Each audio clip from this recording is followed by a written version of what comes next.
in your clinical response from scaling and root planing in pocket depth reduction comes from basically, essentially, a couple of different things, right? So it comes from, the first thing you're gonna see is some shrinkage of the tissue, and that's all about getting rid of inflammation. So you get some shrinkage of tissue, you might get a little recession from that shrinkage depending on how much swelling you did have. Just like pulling a thorn out of your skin, all of a sudden the skin goes back to normal, right? The same thing. The second wave of wound healing is supposed to be clinical attachment gain. And that's where the fibers down deep in the connective tissue attachment start to reattach to the clean root.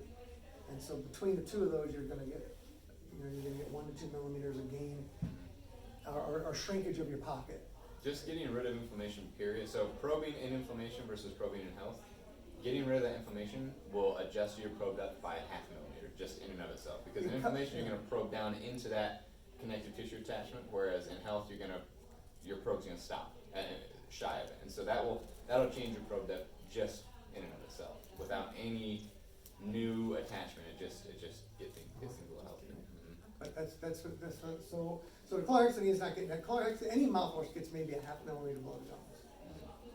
What are you rinsing with when you do rinse, like you said, periodontal? We rinse with tetracycline. So we buy tetracycline powder, mix it up into sterile water and then filter out the residual particles and just squirt that in.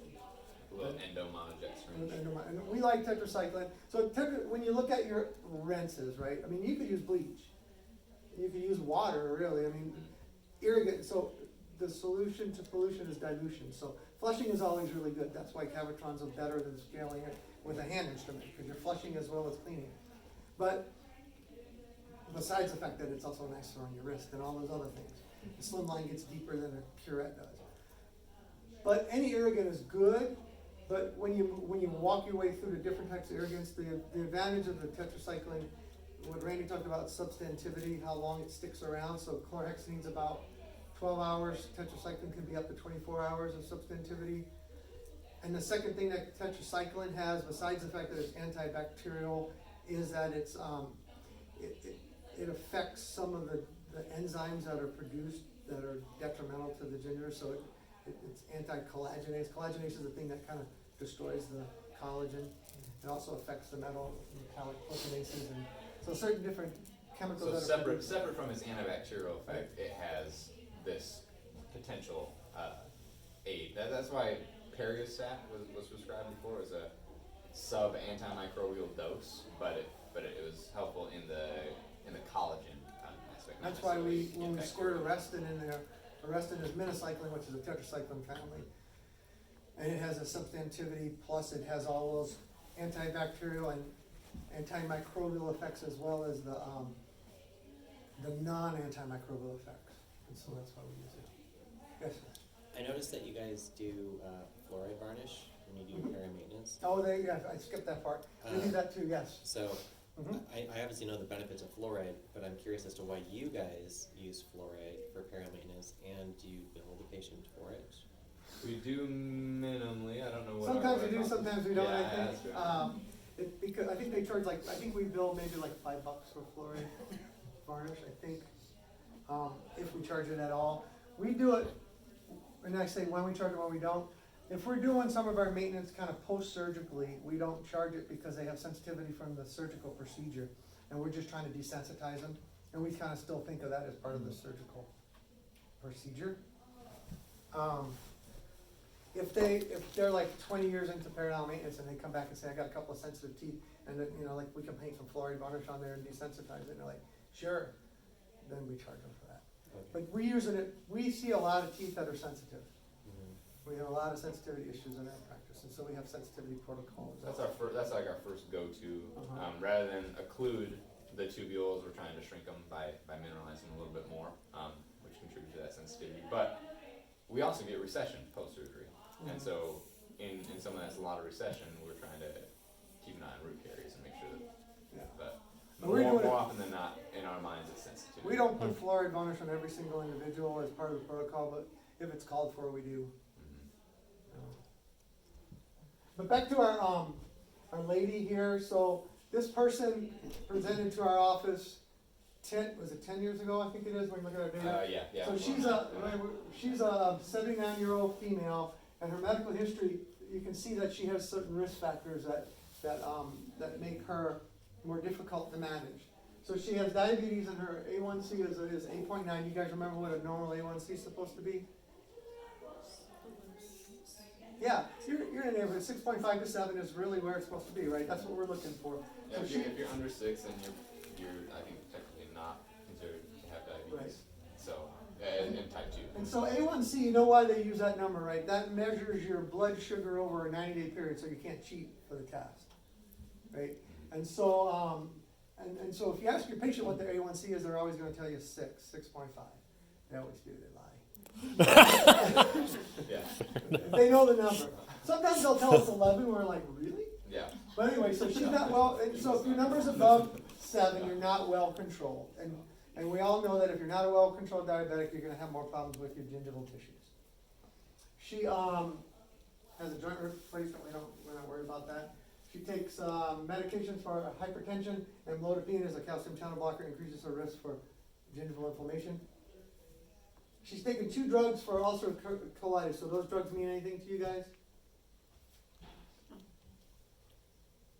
Yes, no, maybe? I wouldn't think so, but. Okay. So prednisone is a steroid, right? And Humira is a I just lost the words.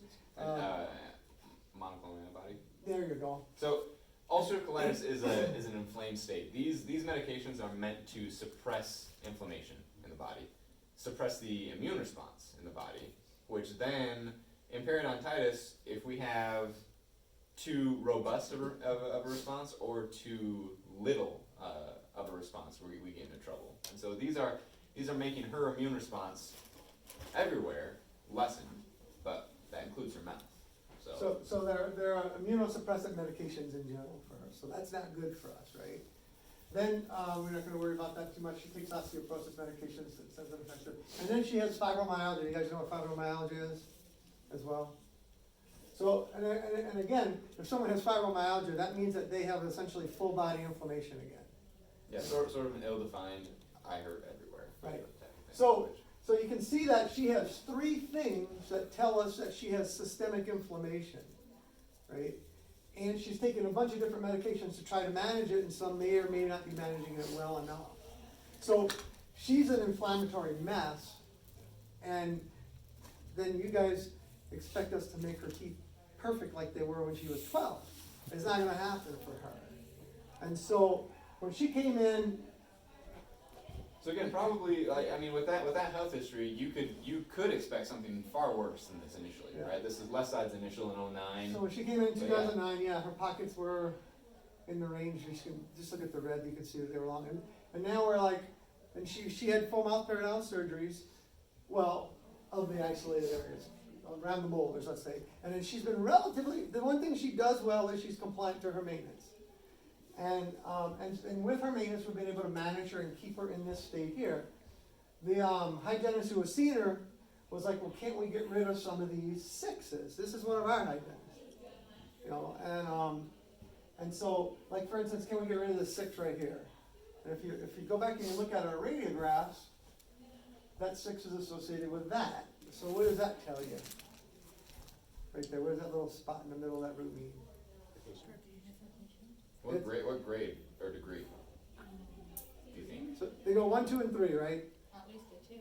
It's at least a 2. It's probably a 3 if you're seeing right through it. Typically, when you see a shadow in the furcation, you could navigate a neighbor's probe. Now they let you know, not necessarily, but technically, this and that 18 and 30 and 19 would be grade 3. But I'll chart them as grade 2s because they're not known. They're force really it through, yeah. But anyway, so the problem is that you're really never going to make that much better. So our job is either to take the tooth out or help her maintain it.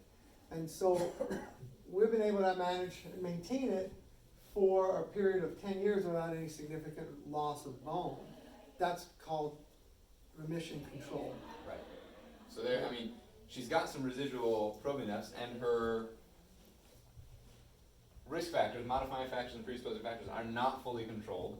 her bleeding on probing, although it wasn't charted, is not absent. It's reduced, but it's there. There's still some localized bleeding on probing, and really, it's hard to say that you're not gonna ever get bleeding on probing in a 6 millimeter pocket in a grade 3 location. So she's more of she's not periodontal disease stability because of those factors, but she's in remission / control, and that's what we try to keep her. And I would love to tell you that we can make all patients like that better and put them all into stability, but we're not gonna be able to do that. And so that's why we spend a little bit of time on this concept, because it still means that they're relatively healthy and stable, and we're managing to keep teeth. And our goal is for them to keep their natural dentition till they die. She's 89, we don't have it much longer, hopefully. And then we win. And so Mission accomplished. that's our goal, right? Mission accomplished. Keep teeth in for the rest of your life. So. And the truth is, if we lost that tooth, is she a good candidate for an implant based on her history? What do you think? She's really not, right? She's a mess. And so then you have to decide, well, do we do a bridge there? Which we could, or we do nothing, or what have you. So it's better if we can even keep her teeth, maybe even in a compromised state. But two points there. One, to why we like to alternate, because she's compromised. And so we kind of think it's better to have 2 sets of eyes on her, because we know we're never going to get rid of some of those areas because of physical factors. And then 2, with perio patients that lose teeth due to periodontitis, they are a tough implant case a lot of the times. Not always. They're not, but they can be a tough implant case. When you lose number 9 because it's class 3 mobile and you have 80% bone loss, well, you're kind of hard pressed to get an aesthetic implant there to match the adjacent tooth. And so that's a hard conversation, because some of our patients say, oh, it's okay, just pull it and I'll get an implant. I say, well, you gotta pump the brakes a little bit, because you might not be getting an implant there because you've got, bone loss to the floor of your maxillary sinus. And plus your risk factors Yeah. preclude you from getting an implant. You know what's interesting? So when I was getting out of school 26 years ago, it was suing people for missed periodontal disease was the rage, right? That was what it was all about. That's where the lawyers were starting to go. And so we swung way over this pendulum of, doing everything perfect and telling them and making them sign documents. And I don't see that as much as, I don't see that the way that it was back then. Are you guys sensing that anymore? No, I think the newer fear is adult ortho in active perio. I think that's going to be a new. If I could put glasses on, that let me see the future. We've seen several patients that have had adult ortho with active perio, and 4 to 13 are class 2 and 3 mobile. And it's a do-it-yourself ortho, Right. where the problems come in. So I go back to this swinging the pendulum as far as it went, because there is the plain reality that we were making patients upset when we would say, well, you have to choose because I'm responsible if you don't choose to get your mouth cleaned properly. Mm-hmm. But then it seems like it swung back to more realistic views. This is your body, it's your choice. Mm-hmm. Here's the options, just want to make sure you know what they are. Right. Do you feel like that's where we are as an office and as a community? Because I tell you, it was different when you guys were just being born.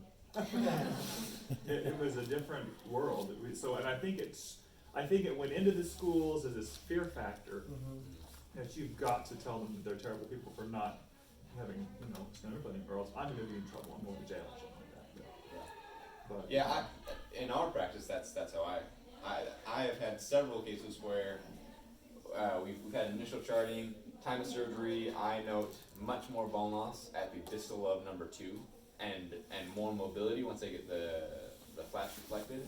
And I'll tell them, hey, this doesn't look that great. I don't know that I'd invest in a bone graft in this one because I think it's going to be unpredictable. I almost lean towards extraction, but I know you're not prepared for that. Whatever you want to do, I'm happy to do it. If you're ready to have that tooth extracted, you say you want something definitive, then let's get it out right now. If you're okay to hang on to it, then know that it's got an unfavorable long-term prognosis. And most of the time, they are fine with that, and they say, yep, let's hang on to it until it bothers me, and then I add, or until it starts negatively affecting the adjacent teeth. And I think that from our perspective, there's nothing wrong with compromised, relatively highly questionable, unfavorable to hopeless teeth, being treated with an open flap debridement and seeing if we can maintain them. I mean, because it's relatively minimally invasive. It's just one step above scaling and root planing, really. Many times with our open flap debridements, we don't even suture anymore with our lasers. You don't even have to. And so you're just getting in there, just doing what you want to do when you're scaling and root planing, which is moving the tissue out of the way just enough. We're talking like not even past the mucogingival junction, just basically papillae reflection or sulcular reflection, right, to like crest of bone, which you call like a modified Whitman flap. They call it the Lanap, whatever. But just move that tissue back enough to get access, clean everything, and lay it back together. And so that's relatively minimally invasive, and it does, many times, the teeth respond fine to that, and you can keep them. Do you have any advice to our hygienists who come across those patients who just, they don't want to see you guys? They're just like, you guys just do it here. And we feel, that pressure because we know that we're not giving them the best treatment that they could possibly have, but it's better than doing nothing, right? Yeah, so it's absolutely better than doing nothing. I've had a lot of referrals before that say, oh yeah, they won't clean my teeth until I come see you. And I understand that's a good motivation, a good way to get them to come see me, and I appreciate it. But if they really won't, then yes, a perio maintenance is better than nothing. And I had a patient who I tried over and over to get to come see you guys, and she may have even come, but cost was a issue for her, and so she had a couple of localized vertical defects, and she really needed grafting, but I just went and laid a flap and cleaned everything out and closed everything back up, and that's better than nothing.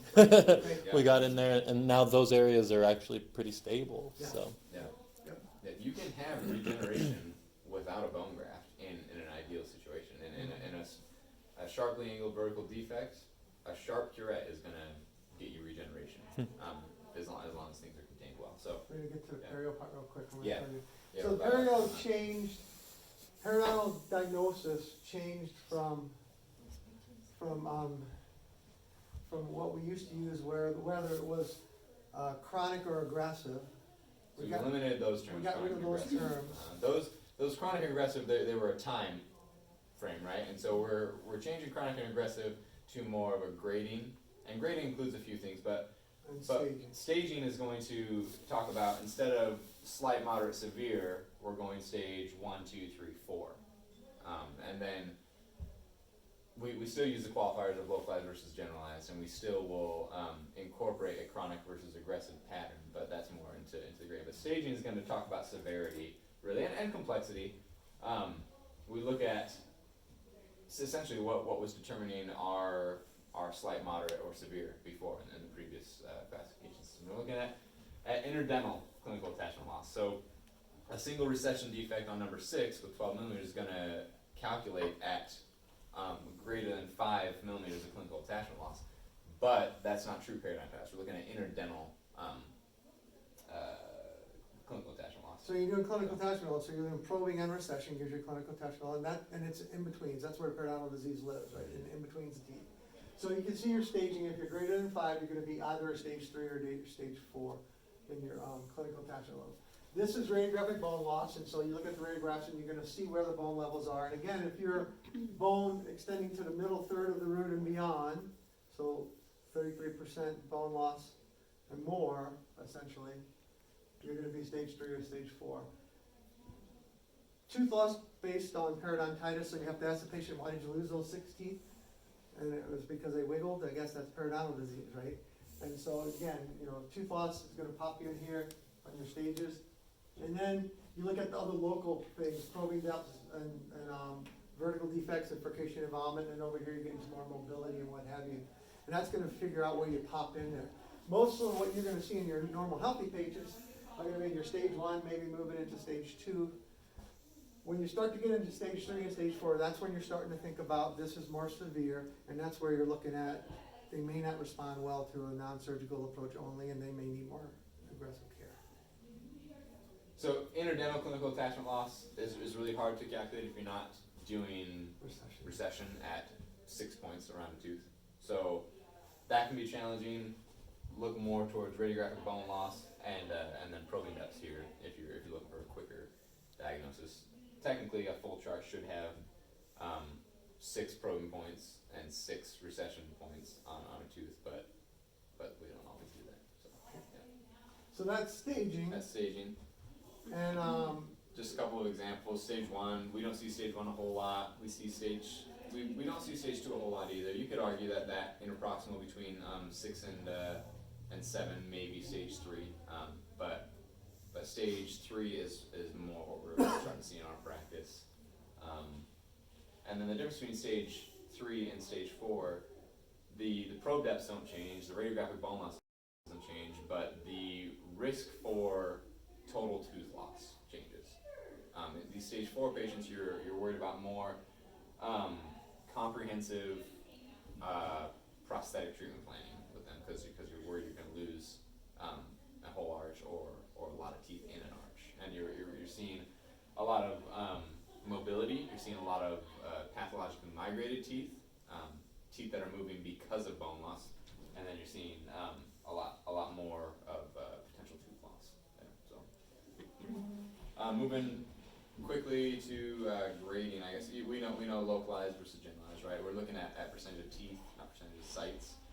We also have a new category mole and incisor pattern, which used to be limited to aggressive periodontitis, but that's typically you'll see in this. It's so typically in younger their patients. bone loss is essentially isolated to their incisors and to their molars, and that's going to be what some of you might remember called localized juvenile periodontitis type cases. Typically young cases, young patients, and it's going to be isolated to those regions. So now moving on to grading. Grading, we're looking at how fast is it progressing, what are our anticipated outcomes, and what are our risk factors.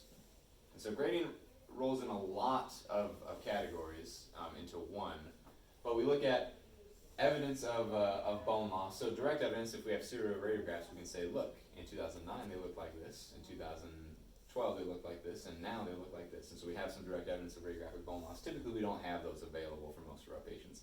And so you can look at percent bone loss over age. So you're looking at, say, a 34-year-old comes in and they have 50% bone loss. Well, 50% divided by 34 is going to get us in a ratio into this grade C rapid rate. It's going to be greater than 1. Whereas if they have 50% bone loss and they're 90, well then we're looking more in a grade B rate there. So that's a, it's not necessarily, I mean it's a subjective measurement, right? You're looking at radiographs and you're saying, oh, I think it's 50, or I think it's 30, but The other category about that rate is how they present. So again, this is going back to the way we thought about aggressive versus chronic, right? The person who shows up and they have significant bone loss and deep pockets everywhere, but their teeth are immaculate. They got beautiful looking teeth, nice and clean. So you're gonna see a lot of destruction with not a lot of factors involved in it. That goes over into the grade C. Whereas if you see a guy who has some bone loss, a little bit of here and there, and gunk everywhere, you know, and so that's a subjective measure as well, but you gotta be able to figure that out, right? You know, and you've seen those types, right? That part of it. And then the risk factors modify our response too. So we tell our patients all the time, hey, you're a smoker, you're not gonna get as great a results. And so, you know, based on how much they smoke, and then if they're uncontrolled diabetic, we also do the same thing. These are the only 2 risk factors that they listed at this meeting because they put together about 150 periodontists, and these are the only 2 that have enough literature to give us support in this kind of a document. On the lady we showed you in the beginning, she had a multitude of other different risk factors in there as well. So other things do qualify as risk factors or grade modifiers, if you will, but these 2 are the ones that we can really support in our literature, so that's why they're there. So real quick, going through a couple examples. Grade A, slow rate, C flat, and you see, you know, no clinical attachment loss, and they're systemically healthy. Grade B, you're going to add some more risk factors to it, or some more rapid progression to it. Less than 7% is a hard thing. Most of my patients with diabetes are not going to have an HbA1c of less than 7%, and then most of my smokers truly, not self-reported maybe, but truly aren't smoking less than a half a pack a day. And then grade C, you're looking at more. So truly greater, I mean, yeah, greater than 7% and then greater than half pack a day.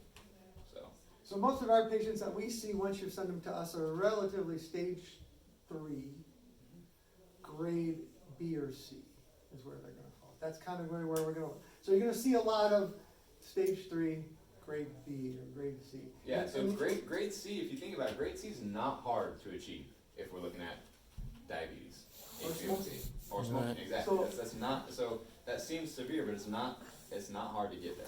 And we're gonna put in parentheses, well, this, and we'll say to you normally, generalized severe chronic periodontitis anyway, right? But you'll see that as well. So, That was a fly through of the new system. Those charts are great, quick reference guides to see where you are. And if you guys have any questions, please call us. We're happy to talk and discuss cases. And if you're wondering if you see a maintenance from me, like, what the heck? Why is there a 60 minute I'm happy to say it's because they're from your patient, or but, no. Awesome. but and for retreatment purposes, I know she left, but she was asking, from a retreatment, but we do retreat cases every now and then. I mean, I have one of my evaluations before we left to come here was a patient I did periodontal surgery on, I think in 2014, was it? And she had, and it's tooth number 31, and she's got a grade 3 furcation there.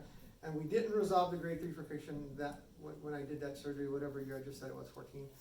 And it's there still, and the pockets are not that bad, but they're still bleeding and stuff. And my treatment plan for her really is to go in and just open up the tissue and flush it out and get a real good cleaning, because she's been in maintenance for that long, relatively compliant, and it's just over time it just hasn't been able to get clean. And we're at the point where I think it just would benefit from cleaning again. I asked her, I said, the best way to fix this is to take this tooth out, because it does have some mobility. It's number 31. The rest of her mouth is healthy, but she's like, no, I'd rather just, numb it up and give it a surgical cleaning. So, Your hygienist, when you're doing period maintenance, you say you full mouth probe every time. Is that what you said? How long does that take? And to record the probe? so they wear a headset when they do it. So they talk to the computer while they're probing. So I think they get 10 minutes to do that or something like that? Yeah. 10 minutes for perio charting, and then Yeah, if you're typing it yourself, there's no way you're going to be able to get it done in 10 minutes. But yeah. But in our case, they do a headset. We have not looked into, we have not bought into the hygiene assistant yet. I mean, But that would be another way to. but that's another way to do it. With an assistant, I mean, when we're doing a full chart, we probably aren't spending much more than 10 minutes on it. Now, there are some patients that are jumping every single probe depth, and that takes a little bit longer. After you're done with cleaning. Okay, are you okay? Let's move on Yes. now. We're not planning any surgical treatment for you, so. But yeah, most of the time you can get it done in 10 minutes. Ish. Yeah, we'll have to send you that article on the Yeah. perio maintenance I article. have that 'Cause on my computer. it's it divides everything out, and then when we review this once a year with our hygienist as well, and of course they go crazy about it because it gives them essentially 20 minutes to do the debridement. Yeah, essentially. instrumentation is not much Instrumentation more is than 20 20 minutes. minutes, 25 minutes. And that's So why you can't do scale and replane on every single tooth. And so in the cases where, if you went back to that first charting, if she had 6 to 7 millimeter pipes throughout her whole mouth, you're like, well, how am I supposed to do this in my 20 minutes? And it's like, well, you don't have to scale and root plane a 5 millimeter or 7 millimeter pipe that doesn't bleed. You can just clean it, right? And so you can take your cabochon and run by it, but you don't have to get after it, right? there's a compulsion that the hygienists have had beat into them in school. Oh, I know. It's hard to say. Well, it's hard to say this is reality for this person, Right. and this is not the reality that was given to you in school. And it's really, really hard for. I mean, I just wonder if you experience the same thing. Yeah. I mean, you're the periodontist, right? So that's Every- what's so fascinating. Every other month, can we have 90 minutes?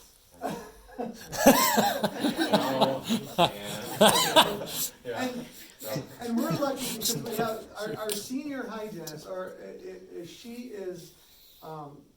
she was taught on that Shallhorn article, Yeah. and she believes it, and she'll say to the younger hygienists, you can't do every single tooth. You pick the 5 or 8 sites now, not teeth, sites that have the deep that the deep probings and the bleeding, and those are the ones you focus on. The rest of the mouth gets you can run through it a Cavitron like that real quick or what Yeah, have it's you, still subgingival, and the rest get a yeah. Profian polish. Are you saying this is like, you do this at like their every 3 months? That's their maintenance. Yeah. No, scale and replaning, you're putting your heart and soul in it. Yeah. Give it- Right? Yeah. And you're giving your blood for that, just like we do for our surgeries. Oh. But for maintenance is maintenance is not scale and replaning. But you scale and replane out of maintenance, but it's not scale and replaning. Yeah?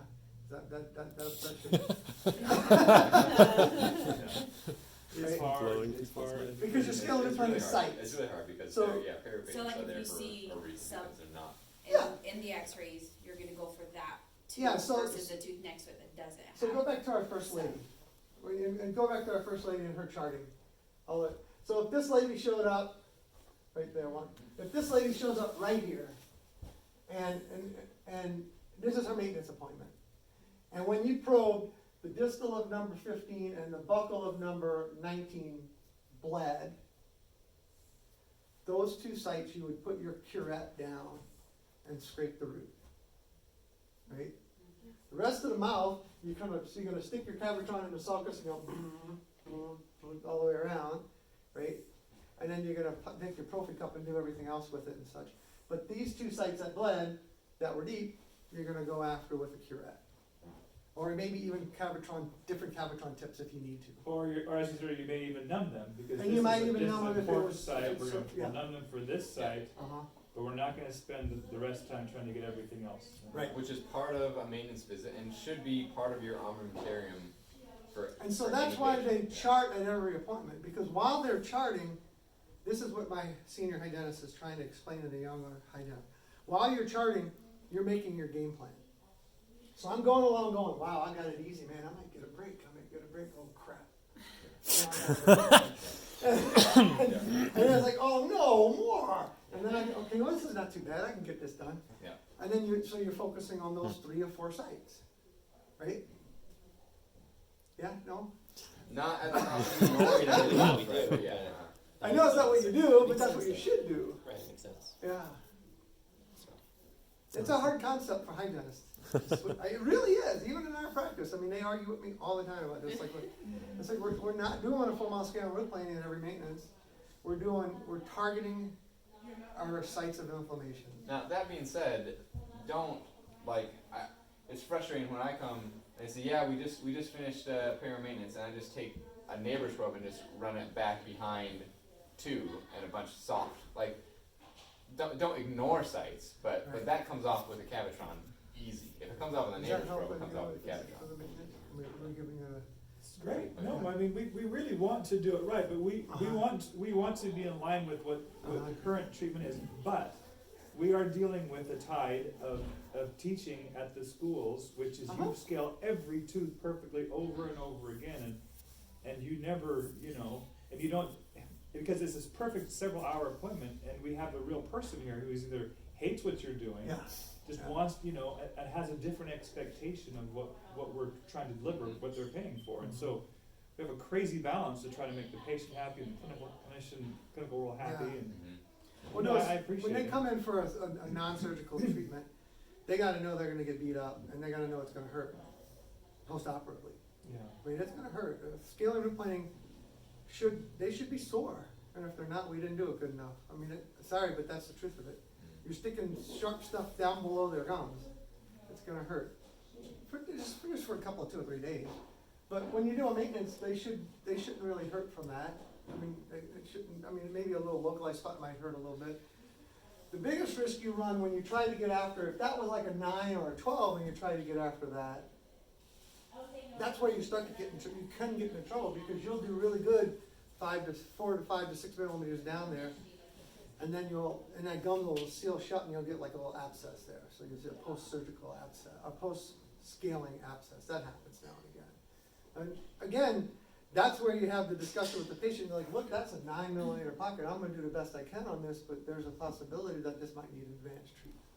And don't let 9 millimeters let you think that, oh yeah, I'm not gonna touch it because if I do, I might have periabscess. No. Like, You still we've have had that, it's like, oh yeah, I'm not gonna stick the Cavitron down there because I don't wanna create periabscess, so I just stay No. super gingival on 9 millimeters. I'm like, well, I don't like that either, so. No, what I'm trying to tell you is if you created a periodontal abscess, that means you did a good job.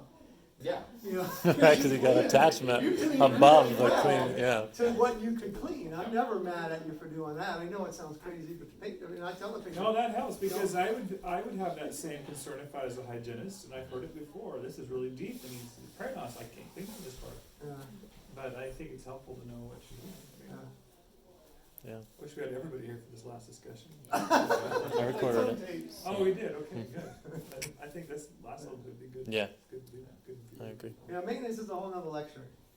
Yeah. You know, I actually teach the CSI, second year periodontal hygiene department. I teach the periodontal 2, I guess it is. I don't even know if Karen can do that kind of stuff, but it's only 10 students a year. I've been doing it for like maybe 7 years or so, and my periodontal class blows them away because I'm telling them exactly opposite of what they're doing. and it's true. But the instructors, they enjoy the fact that I'm disruptive like that for the hygiene.